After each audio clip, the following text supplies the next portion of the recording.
سرکار جس کو عطا فرماتے فرماتے ہی جاتے ہیں، فرماتے ہی، کیونکہ اللہ نے فرمایا تھا نا وَأَمَّا السَّائِلَ فَلَا تَنْهَرْ، محبوب جو سوالی آئے جھڑکنا نہیں، دے کے ہی بھیجنا، تجھے میں نے اپنے خزانوں کی کنجیاں عطا فرما دی، عطا میری ہے، سخاوت تو کر۔ ہاں تو پھر کیا ہوگا؟ یہ ظفر صاحب یہ بھی کہیں گے، یہ حقیقت ہے، بھر کے جھولی میری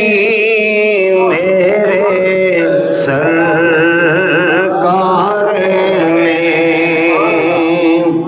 بھر کے جھولی میری میرے سرکار نے، بھر کے جھولی میری میرے سرکار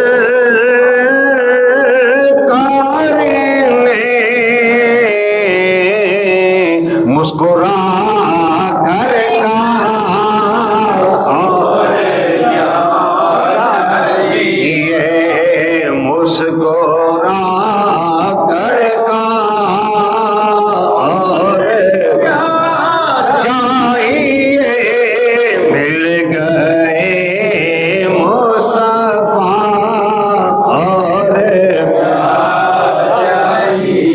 ہاں یا رسول جب سرکار کہے نا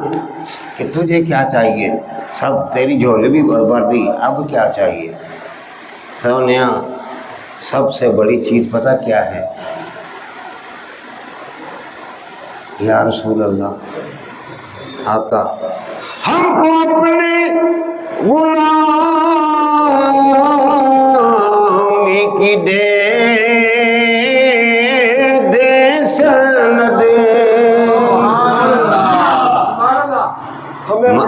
تجھ سے تجھی کو مانگ کر اچھا رہا منگتا تیرا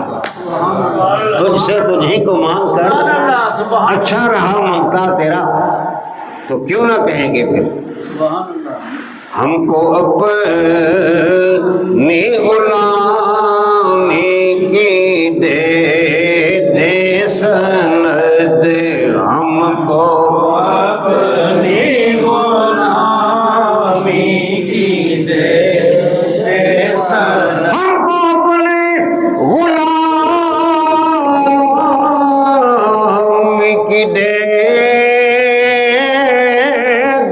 سند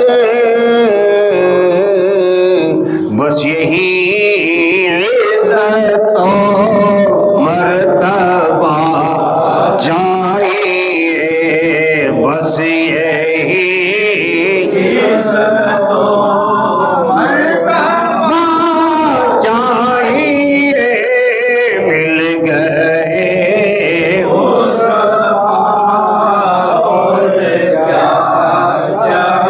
اور آخری شعر اعلیٰ حضرت نے کہا تھا جن کے تلووں کا دھوون ہے آب حیات کہیں کہا تھا کہ جس کی دو بوند ہیں کوثر و سلسبیل تو سرکار کیا یہ اعلیٰ حضرت نے کہا تھا جن کے تلووں کا دھوون ہے آب حیات ہے وہ جان مسیحا ہمارا نبی تو اسی شعر کو کسی اس انداز میں شاعر نے کیا خوب کہا اپنے تلووں کا دھوون عطا کیجیے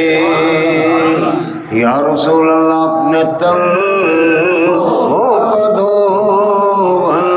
عطا کیجیے اپنے تلووں کا دھوون عطا کیجیے اپنے تلووں کا دھوون عطا کیجیے ہم مریضوں کو آب شفا چاہیے ہم مریضوں کو آب شفا چاہیے ہم مریضوں کو آب شفا چاہیے بس آخری شعر نصیحت بھی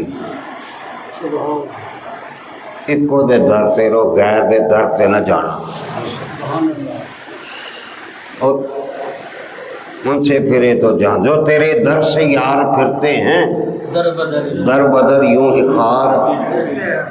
در بدر یوں ہی خار ہٹ ہے نا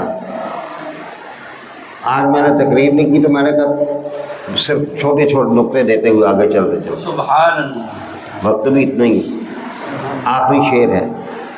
یہ نصیحت بھی ہے آپ یعنی اس سے مراد سرکار کی سنت کو اپنا لینا سرکار کے قدموں سے لگے رہنا سرکار کی غلامی میں رہنا ادھر ادھر بھٹکنا ہاں ان کے قدموں میں گر کے نہ اٹھے نہ کبھی، ان کے قدموں